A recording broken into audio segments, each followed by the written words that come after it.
The Rockpile Report, the pettiest, hardest drinking Bills podcast.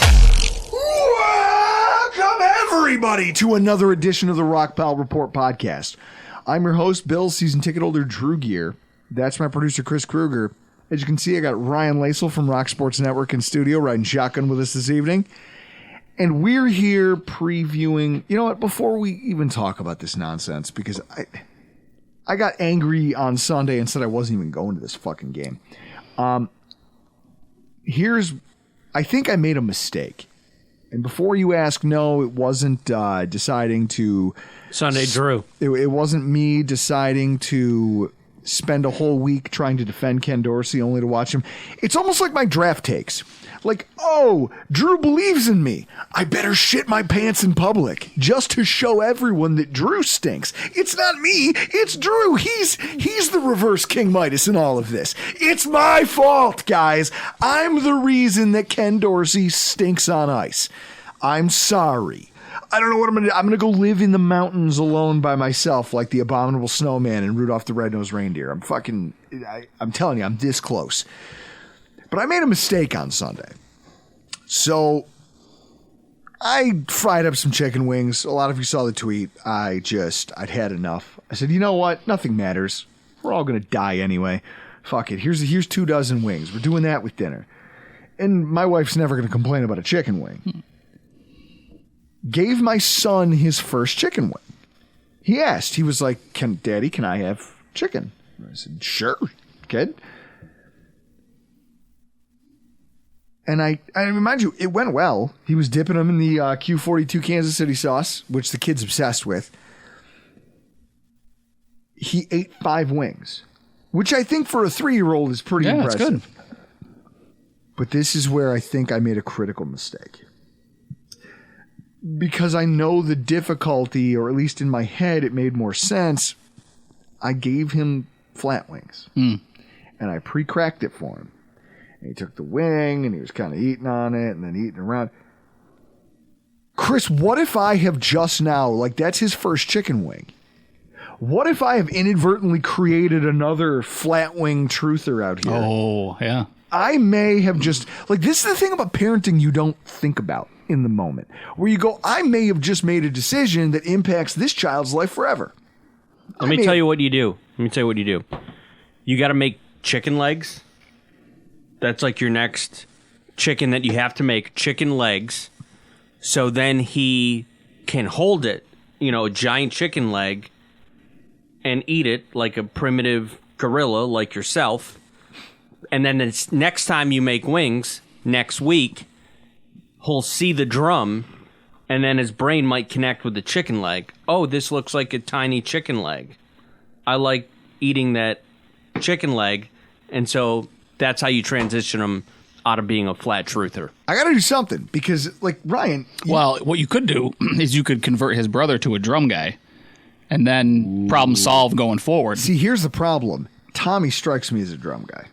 Tommy, my 2 children couldn't be more opposite right now with where they are in their development. Like, one of them, perfect encapsulation.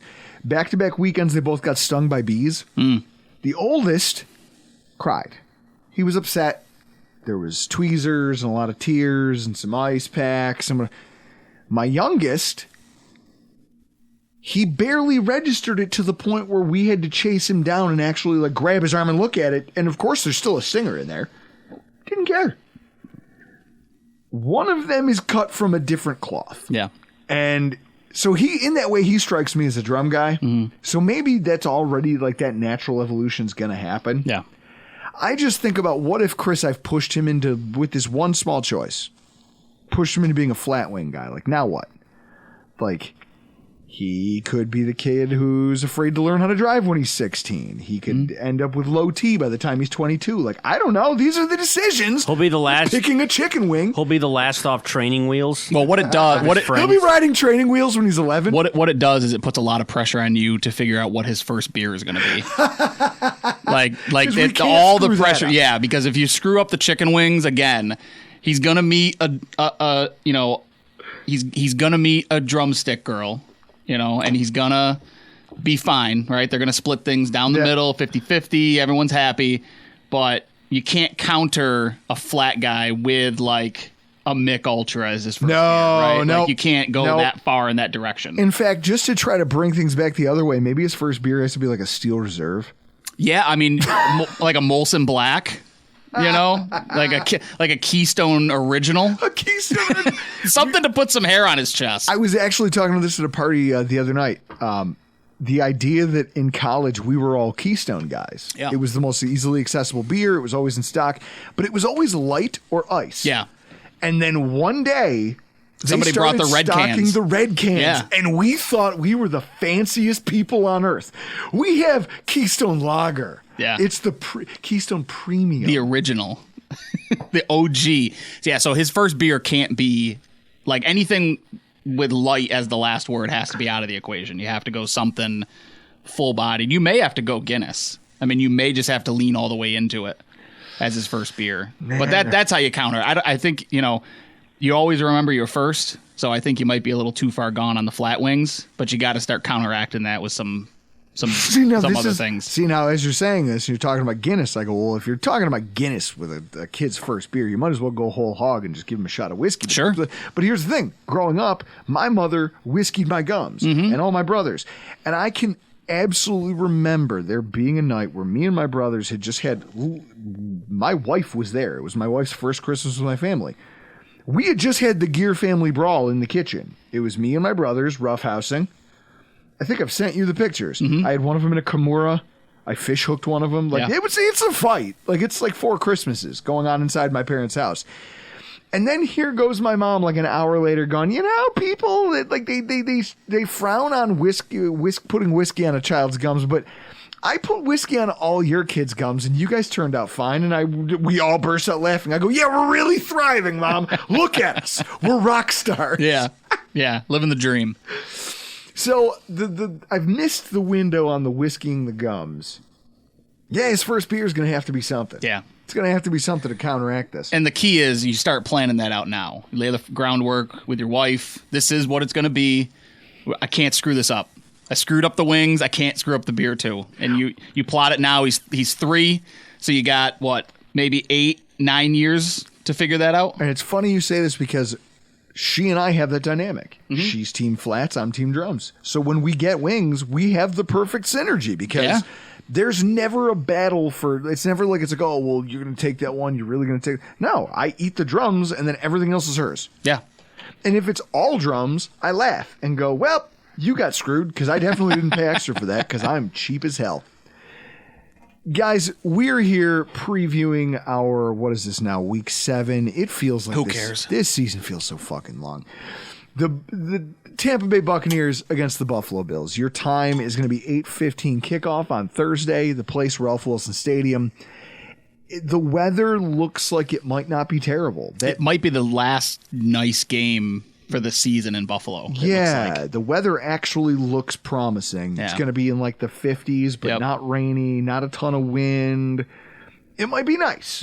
Chris, a late fall game, right? Can't ask for more. Can't ask for better than that. What is the line as of today? I saw that the Bills were 7.5. Bills opened at 7.5. They opened at 7.5, and I tweeted out the GIF of Ron Burgundy going, that's ridiculous. According to Yahoo Sports, it's up to Bills 8.5. What? Over under at 42.5. Oh my God, what a mess. What's happening? Is Vegas drunk? I mean, the Bucs are bad, man. They're averaging like their leading rushers averaging like 3.2 yards per carry. I don't want to hear about it. Listen, yeah, we lost to a quarterback who threw 3.3 yards per throw. I mean, hey, I'm as down on the team right now as you are. All I'm saying is I think that's what Vegas is thinking. Is Buffalo's going to come in upset. It's home field. It's, yada, yada, yada. They're going to try and prove a point. Meanwhile, they have no idea what's going on offensively. And defensively, I mean, they can't tackle anybody downfield. They can't. I mean, and Mike Evans and Chris Godwin coming to town. Good luck with those two. What are we looking at for an injury report here? What do you got? So right now, the Monday report just came out. It was a walkthrough. Knox didn't practice, obviously. He's having surgery, so he's going to be out. Well, yeah, let's most people listening to this podcast don't know. They may not know. Wrist surgery for Dawson Knox, timeline undefined. My guess is after surgery, they're going to reevaluate and decide whether or not they're going to pull the trigger on the IR. Because remember, if he goes on IR now, the bye week counts. So yes. he would only miss 3 games still, but he'd be out 4 weeks. But the other thing to keep in mind is Quentin Morris didn't practice today. He's got an ankle injury still. So you're down to 1 tight end on the roster. We got none on the practice squad? I think they may have one on the practice squad, but no one of note. So, and then Bale Inspector didn't practice. He had a hamstring injury during the game yesterday. So those are the only 3 that didn't practice were Knox, which we knew, Quentin Morris, Bale Inspector. There were a couple guys that were limited, Von Miller for rest and knee, which Thad Brown posted on Twitter earlier today that he had video. Looked like he only got 6 snaps. We'll talk about this in the recap show, but his fourth play from scrimmage, he got his hand on Mack, almost brought him down, got up and was limping. Patriots went fast, didn't give them the opportunity to sub. He played 2 more snaps, and then you never saw him the rest of the game. That was midway through the second quarter. So Miller rested. Oliver and Phillips were both limited. So big. I mean, that's big news for Oliver. The fact that he was limited and did not practice today. It's also big news for Phillips because now if you're hurt and you're limited, like what else do we have? Yeah, and defensive tackle. And Phillips is a back too. It's not like it's something you can tape up or shoot up. I mean, he's a back injury is not great for a 300-pound defensive lineman. The good news is that it's not all sunshine and rainbows for the Buccaneers. Vita VA being a non-participant. You came so close on that one. Vita Vea. VA. I'm already. We're only 4. I was gonna say you're only 3 in so far. But I've already opened another one because I forgot I had one open. Guys, we've hit the skids and we're early. The whole team sending everybody into a tailspin. Players, coaches, fans, everyone's in a tailspin after that game on Sunday. And here's the worst part. I couldn't ride the Lightning because I'm at home with my children. Yeah, So now I'm in here and it's game time. So with that in mind, Chase, first of all, Matt Filer with a knee injury is interesting. Yeah. Starting guard, probably. Chris Godwin not participating with a neck injury. Mm-hmm. They just activated Chase Edmonds. Yeah, so he might be back Thursday, which would be a big addition to them. In practice. Yeah. So if he is Chase Edmonds, I guess, but that's what the Dolphins thought when they signed him in free agency that he was going to be. Yeah, but I mean, again, your leading rusher is Rachaad White, who's averaging 3.2 yards per carry. So it's kind of like, can Chase Edmonds be worse in that situation? Baker Mayfield has a knee injury and did not participate. Okay. Mm-hmm. The groin injury. I remember that's Kyle Trask is his backup, which would be hilarious. And I think they have some dysfunction here too, especially offensively, is what I'm concerned about. Because you're already a team that doesn't score points. You're talking about a team that I'm looking at their last couple games. They've scored less than 14 points 3 times in the last 4 games. Yep. So with that in mind, Chris, you asked me a question when I first walked in here today. I don't even remember what it was. You asked, you're like, oh, we played Tampa Bay. You're like, do you know what our all-time record is against Tampa Bay? And I was like, fuck no. Why would I know that? Oh, it's 4-8. We are 4-8 against Tampa Bay. Can you name some of the quarterbacks we've lost to as a part of that? I mean, the murderer's row of quarterbacks that they've had. I mean, Rob Johnson's got to be on that list, right? They're a team that has cycled through quarterbacks. Brad Johnson's got to be on that list, I would think, right? Who are there, like when you think about Ring of Honor level of players, who do they have that qualifies? I mean, they're so bad, it's got to be Brady in 2 seasons. So right? Brady's like Chris, even though his jersey. This raises an interesting question. Can you retire a guy's jersey twice? Like, can the Tampa Bay Buccaneers retire number 12 and put Tom Brady on their wall of fame? Chris, what do you think? I mean, I would do it. You would put Tom Brady on your... Yeah. Like, if he showed up here tomorrow and won the Bills a Super Bowl this year, Josh Allen goes down with an injury and Tom Brady comes off the couch and leads the Bills to a Super Bowl, you're putting him on the Wall of Fame? Whoever wins a Super Bowl for the Bills is there's going on the Wall of Fame. So you're putting a statue up there? Well, Brady, they won one before Brady, right? Yes. So like it's not like the lone Super Bowl in their history books. So, but I honestly cannot. I mean, everybody knows Brad Johnson, right? I feel like Shane Gillis. Chris, pull up some Mike Allstott highlights. Mike Allstott, who had like fewer than 1,500 yards total rushing in his career. Yeah, but man, when he did, holy it's crazy. Unfortunately, Brad Johnson is not a quarterback that we lost to. Brad Johnson is not a Rob Johnson? No, Brad Johnson. Brad Johnson. Okay, so pull up the chart here. You have it now in the separate tab. Yeah. Do you want to take a guess? Well, here's what I know. At some quarterbacks we lost to. We talked about it. We lost to Napoleon Dynamite. The what's his name? Oh, Mike Glennon. Mike Glennon. I was pumping that long neck son of a bitch. I was pumping gas, and my girlfriend at the time rolled down my car window, like by hand. Yeah. No, she was just grabbed it with 2 fingers and forced it down. She's like, the Bills are losing. And I go,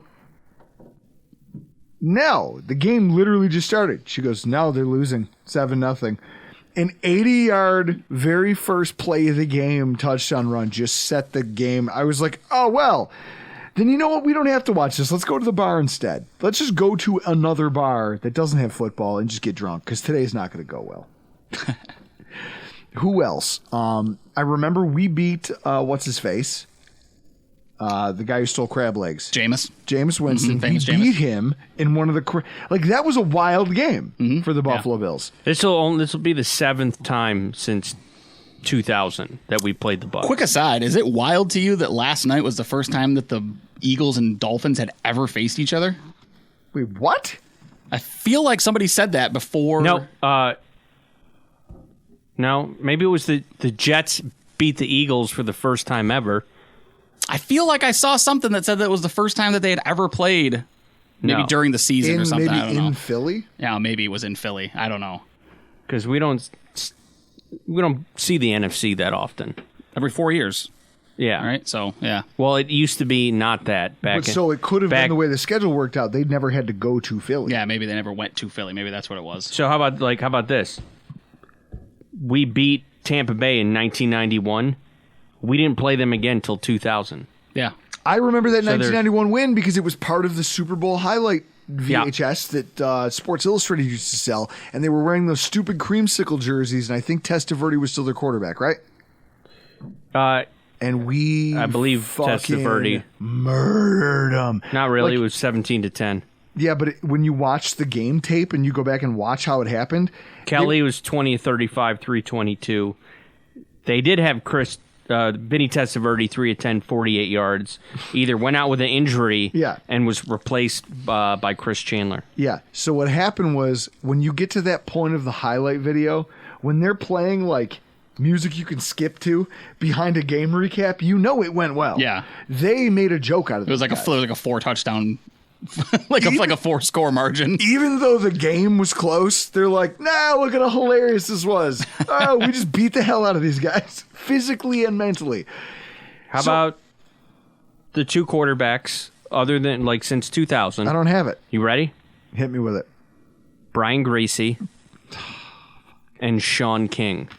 Sean King. Remember Sean King? Shaun King. 10 of 18, 106 yards, no tutties. Beast. And we lost 31. What year was that? 31-17. 2000. 2000. So that was still Rondé Barber running the ball? Who was their leading rusher in that game? Warwick Dunn. Dunn, okay. Yeah, that was Dunn's year. Because Dunn left right before the Super Bowl year, right? So here we are, 2 franchises that have had good, I think that's the weird thing about the Bucs now and the Bills right now. 2 teams that have had historical success have also had historical just absolute belly flops, have had recent success, and also just absolutely abysmal games here in the near term. I don't know how to properly preview this. I'm not going to lie to you guys. When we sat down last night to talk about show prep, my wife's like, oh, you're not going to get the laptop out. You're not doing anything. And I told her, in fact, I remember saying it. I think the way I phrased it was that I would rather make stuffed jalapeno poppers than take a piss. While washing your hands? I would rather do that than do any kind of... I'm not looking at a recap. I'm not looking at anything. I'm not looking at... Ooh, save that. Save that for me for later. That's why it's there. Yeah. Bookmark that. Save it for later because we're going to talk about that. I'm going to... I was like, I have no compulsion to do this. In my group chat said, I'm not going to this game. Chris, find 3 friends. Oh, wait. Chris, find 3 friends. I remember you texted me. You said, I'm going to go. I'm going to tailgate. And I'm going to sell my tickets. I'm going to sit. I'm going to leave as soon as the game starts. As soon as the game starts. I'm going home because I don't want to be subjected to any more. Stop the ride and let me off. I've had enough. And then the worst part is you say that and there's a million people out there who furrow their eyebrows and go, wow, you just sound like a spoiled. Do you know what I would give to go to a game? Fuck it. Do you want to go? Yeah. Put your money where your mouth is. Go? I'll sell them to you for face. Chris. Yeah. How badly do you want to sit next to a bunch of strangers who aren't me? I mean, if Dan Kimball's going. If Dan Kimball's going, you'll be fine. Right? I will be fine. All right. Yeah. I'm going, but holy shit, had they like if they pull another... I'm going, but I'm not going to like it. No, but if they pull another Giants, Chris, we left at halftime. Yeah. If they pull if this starts like that Giants game did, I'll be out. I'll be in the truck by the end of the first quarter, and whenever Chris feels like wandering out, I'll leave. Well, you asked me if it was okay if we were going to leave early Thursday, and I was like, well, I made the genius move of making a physical therapy appointment for my back at Friday morning at 8 a.m. Holy shit, that's the worst. So I was one of those. I mean, we talked about this before. I was one of those going into the Giants game where I had to go to Philadelphia the next morning, right? I was getting up, getting on the road. I had a work conference. I purposely didn't go Sunday night because I got the Bills game. I'm going to go. Me going to the game, my wife's like, are you going to be okay? You got to drive to Philadelphia first thing next morning. I'm like, I'm fine. It's going to be a 2-touchdown game at halftime. I'll scoot out of there. I'll be home. I'll be home and in bed by 11. I remember this. And I'll be fine for the drive to Philadelphia. And boy, did that not happen at all. So delusions of grandeur about being able to leave because of a lead versus I'm leaving because I don't want to do this anymore. I just don't want to do it anymore. Yeah. I want off. Yeah. Stop the ride. I would like to get off. And I feel like that's where we've reached with this team, which is why coming up with a preview is so fucking hard, because usually we sit here every week and we tell you all the reasons that Mac Jones can't throw the ball down the field, so there's nothing to be worried about, except when they use play action and just abuse your safeties and linebackers. And you say, okay, I thought you were better than this. You guys have reached a point as a football team where I no longer recognize what your strengths and weaknesses are. And if that's the case, how can I properly preview them? Yeah. So instead, what I want to talk about is what happens in this game if we win and what happens in this game if we lose. I want to look at this through the lens of what are the consequences and what does the future look like. Because it seems crazy, and it seems like I feel like if I were to call WGR, like some of these people still feel inclined to do for reasons I don't understand, and say things that are... Chris, the guy who... We talked about this, I think, a week or two ago. The person who annoys us most that calls the radio. Ryan, who's your least favorite? You? No, I mean like the type of... Because my thing is the guy who calls and thinks he has something poignant or original, and it's not. But then the tone of voice that he delivers it in is like, I'm really making a point here. Yeah, I heard... I don't... Apologies to Nate Geary, but I don't listen to GR a lot for that reason, right? Like, I try to not indulge. I tune out every time they go to a caller. I heard on the way up to the Giants game, on the way there, somebody called in and tried to make they throw to Diggs too much and everybody else would be Throw better. it to Diggs every time. I think they should spread the ball out a little bit more, and the offense would be a little bit more successful. And I looked at my father, who was who I drive. My father sits shotgun. I looked at him. I said, "Turn it right now, or I'm going to turn this wheel into the ditch." And I'm taking us all with me because I'm not going to sit here and listen to don't throw the football. And it was funny because I made the point to my father, and then like 30 seconds later, Nate made the point on the radio where I was like, do you think that Vikings fans call in and go, you know what we should do? Throw the ball to Jefferson less. We lost I think the game. that's the key to victory. We lost the game. Jefferson needs fewer targets. Do you think the Patriots fans back when were going, you know who catches the ball too much? That Randy Moss guy. Too goddamn much as they're on their way to a perfect season. Chris, we have there's something about this market. I love you guys. I think the big problem I have, the callers that bother me the most are I have the solution guy calls, because I don't have the solution to things, and we're going to talk about it in the recap episode. But I've got a solution. I don't know what the problem is, but I know it needs to get fixed. I'll leave it to the professionals at that point. But see, I'm a guy who has a lot of solutions. None of them are popular. Well, and none of them, most of them aren't realistic. Oh, I don't know. Like, I hope so-and-so's house gets broken into during the game, so that the community can recap some of the money that they spent on his contract. Okay, guys, maybe that was the thing I texted in the middle of the game on Sunday. Maybe, just maybe. So what I look at is I go, I don't know who this team is anymore. Yeah. They've gone out into mass pieces that they try to tell you will fit here, or we want to be robust in finding options for the slot. So we have a big slot target in Kincaid. We have Hardy, who's this shifty kind of a better version of what Isaiah McKenzie was supposed to be. Also, we have Trent Sherfield, who's a good run blocker. This should be so much more than what it is right now today. Mm-hmm. And yet somehow the sum of its parts is worse than each of these individual pieces on its own. And that's not supposed to happen. No. That's not how team building works. So now everything's terrible. You went out and sought out Taylor Rapp. You made him a priority free agent. Turns out his tackling is suspect. Turns out he doesn't take great angles. It turns out a lot of the things that we were told and we were sold on are not correct. You intentionally built something that is highly flawed, and this is where coaching is supposed to bridge the gap, and it doesn't.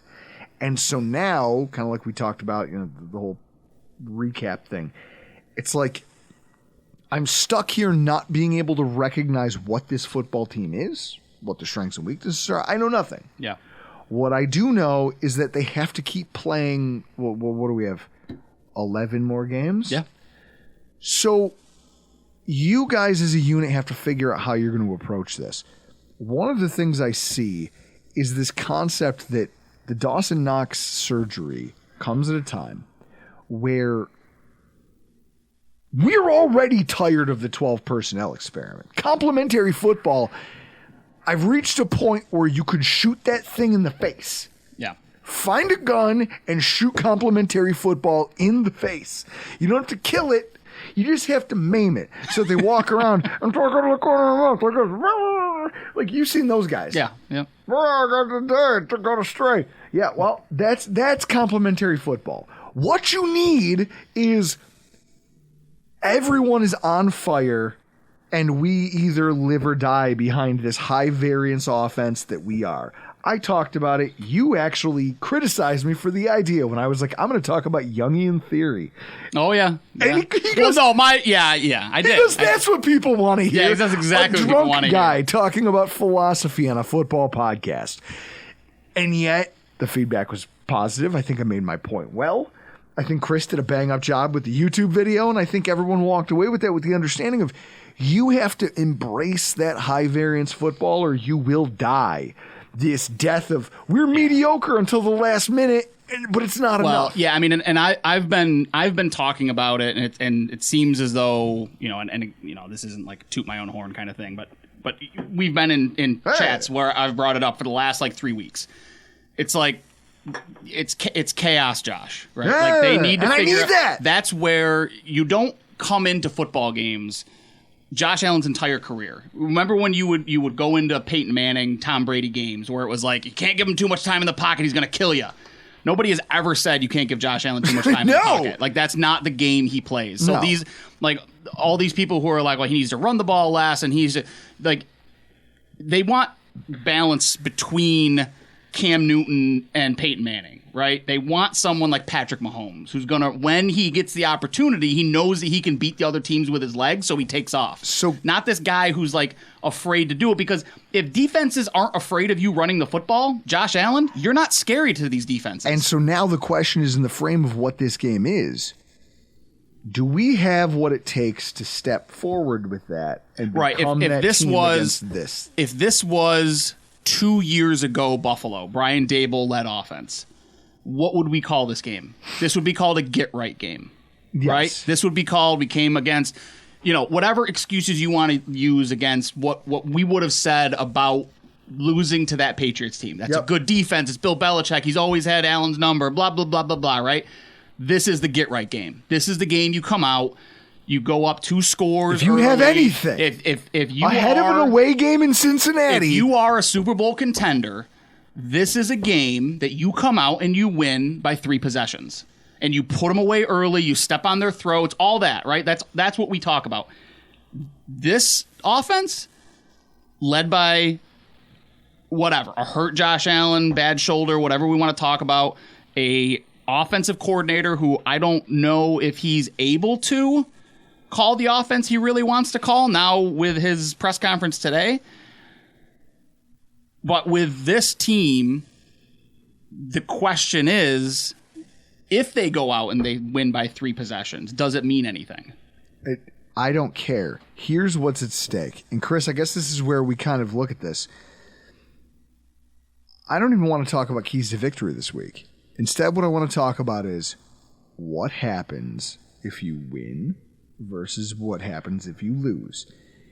Chris, how will you feel on Friday morning at your back appointment if the Buffalo Bills are a 4-4 football team having to travel to Cincinnati the following week? Your well-being, first of all. Very kind of you. Did you, and then I'm going to think, did Drew go credit card? Did he pay just straight up cash to rent this U-Haul truck? I know the internet's a wild place. You can find, like, how long does it take him to find Ken Dorsey's address to where he could go to his house? Because you want to talk about a viral video? It's going to be me in his driveway with the U-Haul, just out there in his driveway, blowing the horn, going, "Get in!" This will be an example of Bills fans are like no other. Get the stuff! Get in! And he's going to go, "What?" I go, No, just you. Your wife and kids can stay, but you got to fucking go. Everything you own in the back of the truck, we're driving you to Toledo tonight. Yeah. I mean, if they're a 4-4 football team, I mean, this season might be over. This is it. You've still got, you've still got the Bengals, you've still got the Chiefs, you've still got the Jets, you've still got the Dolphins, you've still got the Eagles, the Cowboys, the Eagles. Like, you've still got Denver on your schedule, who, say what you want about them, like, they've seemed to have turned a little bit of a corner over the last couple of weeks. They played tight games after that Miami game. Mm-hmm. They won yesterday, which is their first win of the season. Like, second win. Don't sleep on a team like Denver, especially the way your offense is playing. You still get the Chargers. Like, you've got a really tough schedule. And if you go to 4 losses before you get to the teeth of your schedule, I mean, in the AFC, that's it. You're done. 6 losses may not be enough to get in as a wild card team this year. Weird looking, and that's it. If you lose, the consequence, like a win, and that's the damning thing of where this coaching staff has allowed this thing to become. We're in a position where a win does nothing for me personally, right? Because in my head I will go, well, yeah, you should have won this game. Go do it against a good team. And if you lose this game, another one against a suspect team where you are literally trying to give it away, then I can't help you. Yeah. Then you're not only are you no longer a contender, which some people would argue we're already not. Mm-hmm. I would argue that you as a staff are now firmly should be. If you had an owner who genuinely cared about winning football games, you're all immediately placed in the hot seat. Because you've wasted what might have been, like, the cap is cyclical. Yeah. If you're trying to do it proper, if you're not trying to Mickey Loomis this thing, Right. then it's cyclical. So you're eventually going to have to clean it up. You're going to take your lumps. Well, the problem is that you kicked all the money down the road one year, brought the band back, slapped in a few extra pieces where you could have been taking your medicine this year and just said, hey, we know we're done. Let's go compete in 2024. Let's go compete in 2025 when all these other teams like Kansas City have more cap space and they have things come. We chose not to do that, and yet we're going to have a subpar result. That's coaching. It's bad roster management. It's everything. Everything falls apart the second you start heading down that road of thought. If you win this football game, nothing really changes. You still don't know whether they're as good as the Bengals or not. If they lose this game, though, this is like, it's one of the worst situations to be in as a fan, because when you lose, it's everything. And when you win, it carries so little gravity and weight. Yeah. I hate feeling like this. Yeah, because at the end of the day, right, like, the conversation isn't can you get to the playoffs. The conversation is what do you have for Kansas City? And that's what 2 years ago, that shootout game, that was, you had built that team to do that, right? Get in the shootout, go, weapon by weapon. My guy's better than your guy. Let's go out and win it. Coaching pissed it away. Yep. And now you're sitting there going, okay, you've got a GM who's trying to balance cap and talent, and you've got a head coach who's trying to balance complementary football. At a certain point, all of these teams who have gone out and won a Super Bowl, they've all gone for it at a certain point. Yep. And my question is when is Buffalo going to go for it? When's that move going to come where they go, we're going for it, right? Like, is it now? Is it, we've got 10 draft picks next year? How many holes do we have? Like, DeAndre Hopkins, go get it kind of thing. And there's all the people that are out there that are going, wow, what are you going to bring him in for? Yeah, what you're going to do is you're going to bring him in. You're going to force your offensive coordinator to throw the football. Like go get a legitimate wide receiver too, because you don't have that right now on this team, right? Like, you've got a really good young tight end who's going to be as good as any rookie tight end can be, right? Beyond Kyle Pitts. Yeah. And that he's on pace to be one of the most productive rookie tight ends of all time. Kyle Pitts. Arthur Smith is essentially, like, if we were talking about it, I was thinking, Arthur Smith for the Falcons is Steve Fairchild 2.0. Yeah. This guy, or Mike Mularkey, a guy who can whiteboard you to death with all of the things he knows and his offensive genius. He just can't make it happen on a football field. He's an idiot. And he goes out and wins a football game yesterday without utilizing his two best offensive talents in Drake London and Kyle Pitts, and he wins a football game and justifies it all over again. And that's it. He goes, well, I won a game. And that's but going back to what happens if Buffalo wins. This is that's the mindset, because if they go out and they win by 3 possessions. They go out and they light the scoreboard up. They put up 42. Kyle Allen finishes the game at the end of the fourth quarter. You're going to have the vast majority of Bills fans that go, all right, it's fixed, right? Like, we're good. Let's go win the next one. And then there's going to be the small contingent that go, okay, you didn't beat anybody. You still haven't beaten anybody of any ilk this year, right? Like the Dolphins, but that loss is looking worse every time they match up against a good football team. And then what? But they're going to justify it to Pagula to say, we're back on track, we're 5-3, we're 1 game out of the division, we're a game and a half out with a head-to-head to play with Kansas City for the number 1 seed. Like, they're going to be able to spin that. And I made the point to a friend of mine who we were talking about, does McDermott have what it takes to make the move that has to be made? And if not, does Terry have the balls to make the move, which is get rid of the guy who's supposed to be making the moves, right? And the argument is like, well, it'll be, if this year's a failure, it'll be Dorsey, he'll be the fall guy. And I said, you know what Marvin Lewis was great at?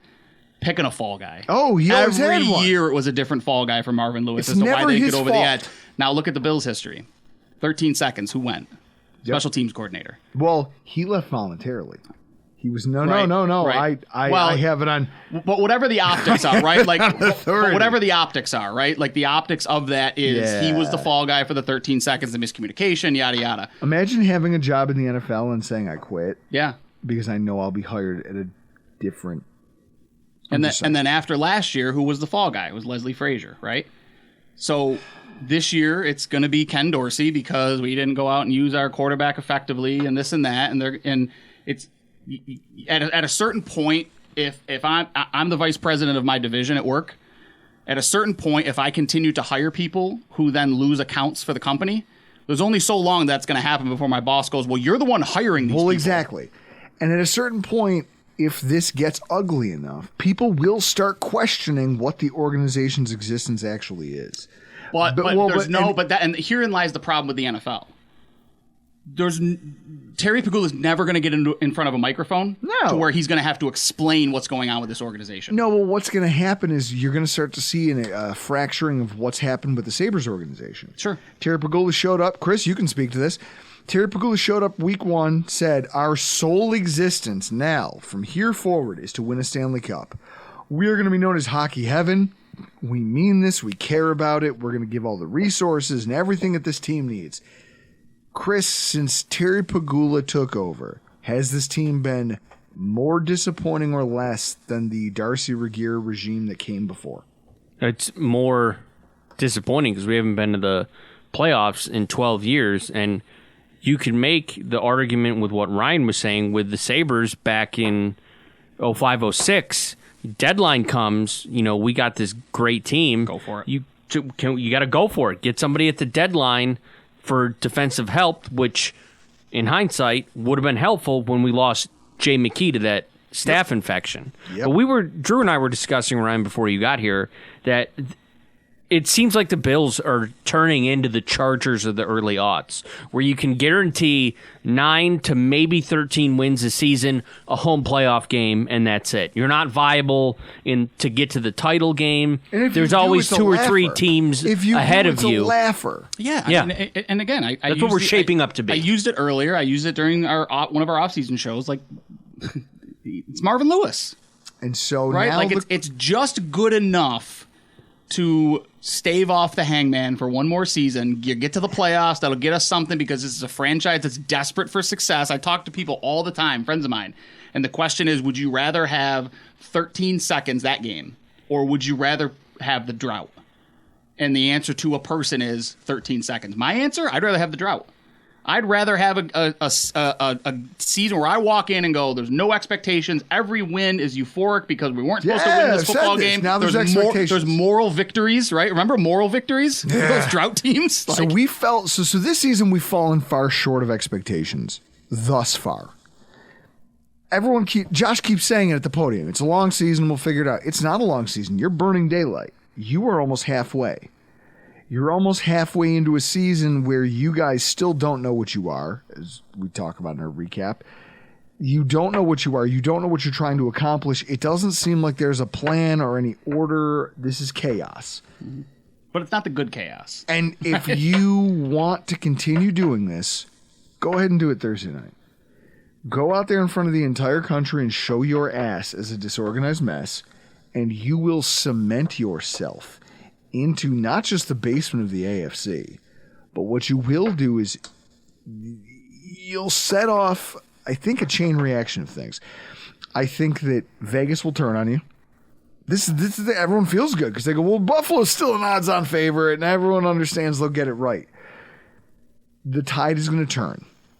Everyone thinks a divisional game somehow absolves you from looking pathetic on both defense and offense for giant chunks of the football game. An offensive explosion in the fourth quarter, yeah. You will also have cemented this idea that you cannot coach alongside the better teams in your own conference. And I almost feel like that kind of has already been proven. Mm-hmm. And now, like, if you ever wanted to start a referendum, it has to be now. And the pathetic thing about this is that we're talking about a must-win, must-show out, must-show-up football game. And it's Week 8 Yeah.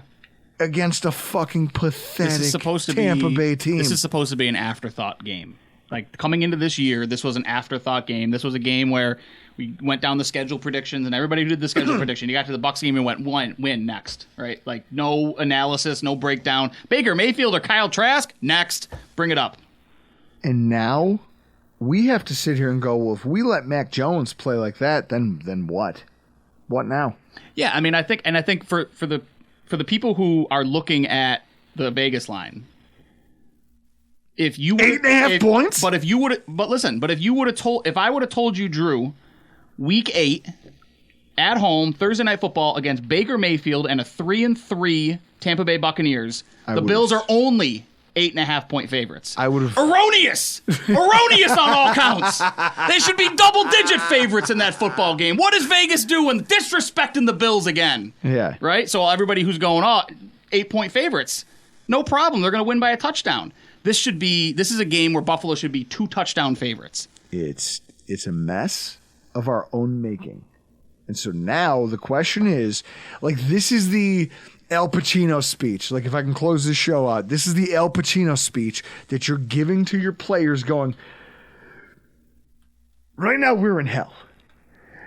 And we got to climb our way out of here. And I'm going to try to do it. You got to scratch and claw with your fingernails. And you got to try to get... It's just, the inches we need are everywhere around. We have to start fighting now. Because it's not just this win. It's not the next win. It's not a win over the Broncos. You need to get back to showing that you as a franchise know what the fuck you are. Know how to find an identity somewhere because you don't have one. Mm-hmm. And if it doesn't happen now, it will not come. Mm-hmm. That's where you are. If you win and you do it with at least a little bit of conviction, I say, okay, then maybe there's hope that you can get to your identity. If you lose, the consequences of that are that your season is over. From my standpoint. Ostensibly, yeah. And everyone goes, well, it's not over because anything can happen. It's over for me personally as a fan who thought going into this year that this was a serious football team. That this was a team that wanted things or had ideas or plans for the future. Like, hey, we're going to finally do the thing. Nah, you're done now. A bunch of injuries, okay, then that's it. It took 4 injuries to derail a football team because their coaching staff had no plan, even though they have a nuclear bomb in Josh Allen that they just refused to deploy. It's wild to me that we are willing as fans to resign ourselves to that. And this game is going to be very telling about what we have. Not in players, not in roster. I don't give a shit about the linebacker versus their run blocking. I don't care now. Mm-hmm. Now this is a referendum on who are you as a coaching staff. Can you get this team ready to play from jump? Can you go out there and beat up and two-hand over-the-back dunk on a bad football team in the NFL? Or are you a bad football team in the NFL and you'll play like it? You will play down to them again. I don't know. I don't know where the team went that was hanging 38 on people. I don't know what happened. You know my biggest fear is that you're a mediocre football team. This is it. Because that's the worst place to be. Do I want to go back to purgatory? You're not the Bears, where you're going to get a top 5 pick, and you're not going to compete for a Super Bowl if you're a middling team. You're going to wind up with like the 17th pick in the draft without the playoffs. This is and it. Here we are again. This is why this game is so important, and I hate it. I hate the fact that this game is important. Chris, do we want to go around and make predictions? What do you got? Bucs cover. The Bucs cover. That's a bold. That's Bucs a bold. cover. That's a bold trade. Ryan, you want to take him for a Seagrams? Well, I mean, because I said last week was a get right game, and it clearly wasn't. I still think the woes continue. Yeah, I mean, this entire season they've played down to their opponents, right? I mean, that's been the norm lately. Here's the thing. Like, I'm so negative in chat. Yeah. Like, in our group chat and stuff, I'm very negative, and I'm pretty negative on Twitter. And then I get on the shows, and I'm like, I kind of want to be the positive guy. Why? I don't know. I don't know, because I think there's a shred of me who still really wants this to be a good football team. And there's a shred of me who goes, if we can get chaos Josh, if we can get fired up, fist pumping, flexing Josh Allen back. I posted a picture to another group chat, and it was a 4-box. I think I sent it to Art, where it was like, this is the Josh that I want back, and it was fiery, this and that. And somebody commented and they said, well, they can't win the Super Bowl either way. And I said, well, that picture in the top left, that was from the 13 seconds. That Josh Allen and that offense can beat anybody in the NFL. Yep. Today, they can beat anybody in the NFL. I don't care what their defense looks like. It doesn't matter. They can beat anybody in the NFL. The problem is there's been nothing to prove that that's who this team is right now. Can they be it? Yeah, because they've done it. I've seen them. I've seen it. I watched them. Seen it. I watched a drive this past week where I watched a drive this week where our wide receiver 1 made everyone look stupid. Our quarterback just dominated his way down the field. Like he wasn't like oh, I play a different sport than the rest of you. Yeah. Where does that disappear to? What happened? Yeah. So we're going to talk about this, but what I will say as far as this game goes, it's crazy to think that we've made it to a place where now our whole season hinges on a game against a dog shit football team, and we as fans don't immediately feel good about that. Fuck you as a coaching staff for making me feel this way. Yeah. This is your fault. And if you don't correct it, good job. You're building a new stadium. If you decide to stay the course here, you're going to have a really hard time filling it with a bunch of people who, want to celebrate mediocrity? Just a new drought in a different building? Bills cover 23-13. So take the under. Okay, Chris. But the Bills cover. All right. My prediction, I'm with Ryan. I think they cover. And I'll take that Seagram's bet because you're going to drink one of those gross fucking things that you bought. I've had 2 of them already. They're awful. I thought I knew how bad Seagram's could get, and then it was like they went into the lab and said, how could we make this worse? You're getting one. If it's not now, then see, because this is it. I'm playing with house money. If they don't win and they don't cover, I'll be so distraught, I'll drink a case of those things to the face. That's it. And then I'll go sleep in the gutter. Meanwhile... That should be your post game from the parking lot. Meanwhile, if I'm right, Chris, it'll be the funniest thing that's ever happened because that thing is terrible and I want you to finally have to suffer it. I'm playing with house money here. I don't care. If I lose, I don't care. If I'm wrong, nothing matters. We're this close. We're this close to eat at Arby's because nothing matters. Yeah. The Buffalo Bills have this week to prove that I'm somehow misguided. That's it. It's what you have left of your 2023 NFL season, which is fucking wild to say out loud. Guys, this has been fun, but we got to get out of here. I'm Drew Gear. That's Chris Kruger. That's Ryan Lasal. This has been your Rock Pile Report.